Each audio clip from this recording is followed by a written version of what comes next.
নমস্কার, আমার নাম মন। আমি একোয়াটেক দানা খাওয়াইছি।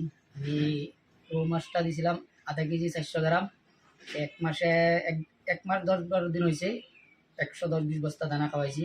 আর এখন মাছটা আমার আজকে দেখছি 900 কেজি হয়েছে। আপনারাও যদি চান এই একোয়াটেক দানাটা খাওয়াইতে পারেন। সিঙ্কিং কত প্যাকেট খাওয়াইছেন আর ফ্লোটিং? সিঙ্কিংটা খাওয়াইছি 50 প্যাকেট। এটা কত পার্সেন্ট প্রোটিন? 22 প্রোটিন। আর ফ্লোটিংটা? আর বাসাটা খাওয়াইছি 32 protein. 4 mm 32 protein. Total 100 packet. Total 100 packet খাওয়াইছেন কতদিন?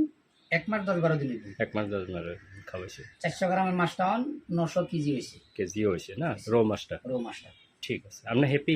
আমি হ্যাপি। একোয়াটেকে ভালো রেজাল্ট দিবার ভালো পাইছে? রেজাল্ট দিছে। মানে তো অন্যান্য বহুত কোম্পানি খাওয়াইছেন, কোম্পানির নামটা কোয়া লাগে না, হেতে বেটার পাইছেন না একোয়াটেক? বেটার পাইছি। আমার সাথেও খাওয়াইতেছে, ওরা মাছ বেচছে, ওরা থেকে আমারটা বেটার আছে। ও আপনার ফিশারির আশেপাশে অন্যান্য কোম্পানির দানা খাওয়াইতে আছে, অন্যান্য দানা তো রেজাল্ট বাড়িয়ে পড়বো। রেজাল্ট বাড়িয়েছে, ওরা থেকে আমার রেজাল্ট ভালো আছে। ভালো আছে না? আপনি হ্যাপি? হ্যাপি আমি। Thank you very much.